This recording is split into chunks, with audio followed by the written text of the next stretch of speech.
Thank you very much, Count Corlett.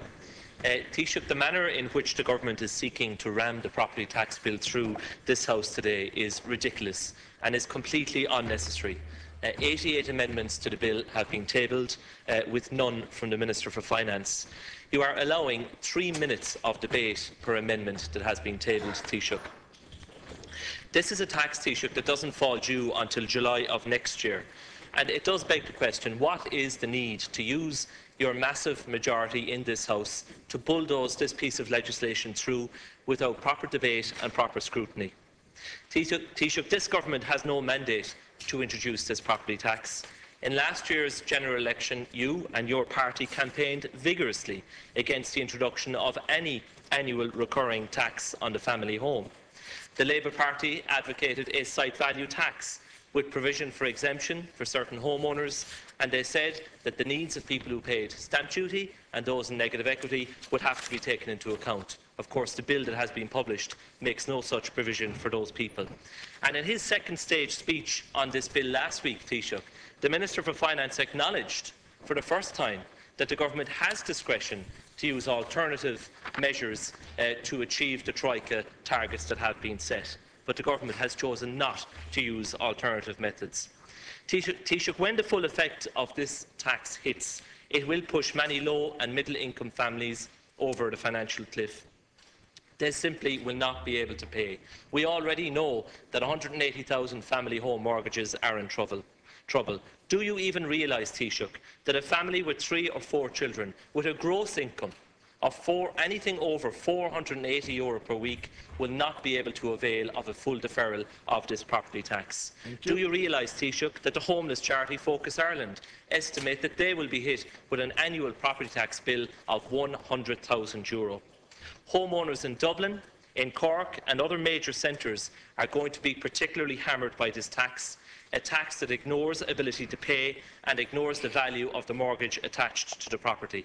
Taoiseach, will you at least honour one commitment that you made in the programme for government by not guillotining debate on this property tax legislation, which cannot in any way be described as an urgent piece of legislation? Thank you. Taoiseach.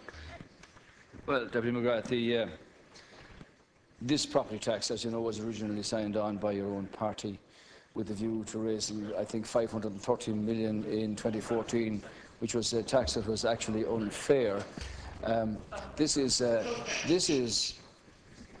issue that is central to the memorandum of understanding, and the government have decided to introduce it on the basis of a 0.18% tax with an extra increase on the proportion over 1 million in terms of the market value of houses.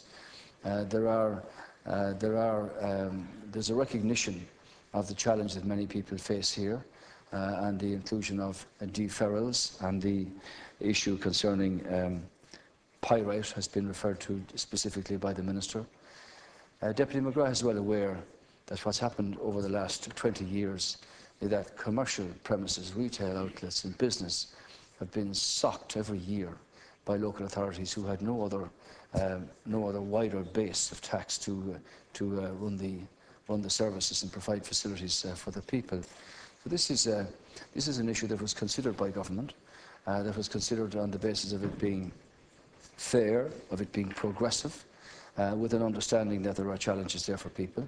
The timescale was set out by the Whip at last week's meeting, and as Deputy McGrath is aware, the Revenue Commissioners have undertaken the mechanics and the design of this scheme and the collection of it, and so that everybody will contribute towards this property tax. One of the last countries in Europe not to have a property tax. The vast majority of this will be retained by the local authorities for the provision of facilities and services for the people who pay it in the first instance. So from that point of view, Deputy McGrath, the bill will go ahead and will go through the House here and the Senate, as outlined by the Whip at the Whip's meeting last week. Thank you, Deputy McGrath. Taoiseach, in his speech on Budget Day, the Minister for Finance said that the Irish financial crisis could be summarised in one word: debt, national debt and personal debt. Now, for families who can't pay their mortgage today, your government's solution for them is to add more debt to the problem that they already face. You are allowing people in certain very limited circumstances the option of deferring the property tax. So in effect, they are taking on more debt, and you are proposing to charge them 4% a year for the privilege of taking on additional debt. Now, Taoiseach, you haven't answered a fundamental question. What is the need to rush this legislation through the House? It doesn't come into effect as such until July of next year. There are a whole host of issues that this bill raises which it is not going to be open to us to satisfactorily address in the very limited time that's available. 3 minutes is being allowed per amendment that has been put down. 88 amendments, Taoiseach, in 3.5 hours. That's 3 minutes per amendment. Now, there is absolutely no need for that. Will you show the House some respect, allow more adequate time? There is no reason why we cannot return to this bill in January and have a more mature and responsible debate on this bill to address some very clear and inherent anomalies and unfairness in this bill. Thank you. Taoiseach. Well, Deputy McGrath, you're well aware that towards the end of every parliamentary session, there's always a pressure on to get bills through and get them dealt with. This one is being, as I say, being organised and collected and the mechanics put in place by the Revenue Commissioners. It's a serious amount of coordination that's required from them. As you say and rightly point out, the bill the property tax is effective for a half year next year. The mechanics of that have to be put in place from early in the new year. It's a fairer alternative to increasing income tax and putting a tax on jobs, and it is progressive in the sense that those who can afford to pay more will pay more. You mentioned about the challenge that people face. Well, I think that you should bear note, if you haven't seen them already, the quarterly national accounts released for the third quarter just today. The third quarter of 2012 showed GDP growing by 0.8% year-on-year and 0.2% quarter-on-quarter.